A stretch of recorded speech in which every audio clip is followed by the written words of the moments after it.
ಹೇಮಾವತಿ ಭಾಗಕ್ಕೆ ಸೇರ್ಕೊಂಡಂಗೆ ಚಂದ್ರಾಯಪಟ್ಟಣ ಆಗ್ಬೋದು, ಕೇರ್ಪೇಟೆ ಆಗ್ಬೋದು, ಪಾಂಡುಪುರ ಆಗ್ಬೋದು, ನಾಗಮಂಗಲ ಆಗ್ಬೋದು. ಬಟ್ ನಾವು ಮುಂದೆ ಬೆಳೆ ಮಾಡೋದಕ್ಕೆ ನೀರು ಕೊಡಿ ಅಂತ ಕೇಳ್ತಿಲ್ಲ.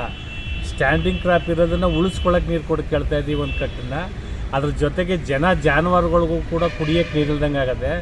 ಇರೋದನ್ನು ಡ್ಯಾಮಲ್ಲಿ ನೀರಿರೋದ್ರಿಂದ ಒಂದು ಕಟ್ಟನ್ನು ನೀರನ್ನು ಕೆರೆ ಕಟ್ಟಕ್ಕೆ ತುಂಬಿಸಿ ಇರೋ ಕ್ರಾಪ್ಗೆ ನೀರು ಕೊಡಬೇಕು ಅಂತೇಳಿ ಹೇಮಾವತಿ ಇಂಜಿನಿಯರ್ ಜೊತೆಲೂ ಮಾತಾಡಿದ್ದೀವಿ.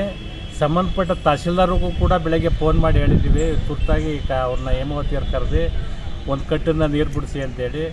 ಏನು ಹೋರಾಟ ಮಾಡ್ತಾರೆ ಕೇಳ್ತಾರೆ ಅನ್ನೋ ವಿಚಾರ ಇರಬಾರ್ದು. ಯಾಕೆಂದರೆ ಯಾರೋ ಒಂದು ತಾಲೂಕಲ್ಲಿ ಕೇಳ್ತಾರೆ, ಒಂದು ತಾಲೂಕಲ್ಲಿ ಕೇಳೋದಿಲ್ಲ. ಇವತ್ತು ಹಳ್ಳಿಗಳಲ್ಲಿ ದನ ಕರುಗಳಿಗೆ ಕುಡಿಯೋಕ್ಕೆ ನೀರಿಲ್ಲ, ಪ್ರಾಣಿ ಪಕ್ಷಿಗಳಿಗೆ ನೀರಿಲ್ಲ, ಕೆರೆ ಕಟ್ಟೆಗಳೆಲ್ಲ ಬರಿದಾಗಿದ್ದಾವೆ. ನಮ್ಮ ಅಧಿಕಾರಿಗಳು ನಿದ್ದೆ ಮಾಡ್ತಾವ್ರೆ ಅನ್ನೋ ಕಾಣ್ತದೆ. ಈ ಕೂಡಲೇ ಏನಾದರೂ ಕೂಡ ಹೇಮಾವತಿ ಬರೋಂಥ ರೈತರಿಗೆ ಸ್ಟ್ಯಾಂಡಿಂಗ್ ಕ್ರಾಪ್ಗೆ ನೀರು ಕೊಡಲಿಲ್ಲ ಅಂತಂದರೆ ಮುಂದಿನ ದಿನದಲ್ಲಿ ನಾವು ಕೂಡ ಬೀದಿಗೆ ಇಳಿದು ಅನಿವಾರ್ಯವಾಗಿ ಹೋರಾಟ ಮಾಡಬೇಕಾಗುತ್ತದೆ.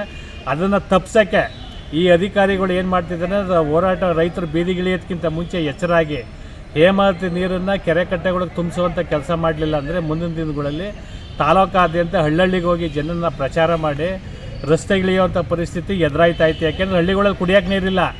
ಪಂಚಾಯತಿಲಿ ಈಗಾಗಲೇ ಏನಾಗಿದೆ ಅಂದರೆ ಎಲ್ಲೋ ತರಿಸ್ಬೇಕು, ಏನೋ ಮಾಡಬೇಕು ಅಂತೇಳಿ ಆಲ್ಟರ್ನೇಟ್ ಮಾಡ್ತಿದ್ದಾರೆ. ಹಾಗಾಗಿ ಕುಡಿಯೋ ನೀರು ಜೊತೆಗೆ ಇರೋ ಬೆಳೆಗಳನ್ನ ರಕ್ಷಣೆ ಮಾಡ್ಕೊಳ್ಳೋಕ್ಕೋಸ್ಕರ ಹೇಮಾವತಿ ನೀರನ್ನು ತ್ವರಿತವಾಗಿ ಒಂದು ಕಟ್ಟು ನೀರು ಕೊಡಬೇಕು ಅಂತೇಳಿ ತಾಲೂಕು ರೈತ ಸಂಘ ಒತ್ತಾಯ ಮಾಡ್ತದೆ.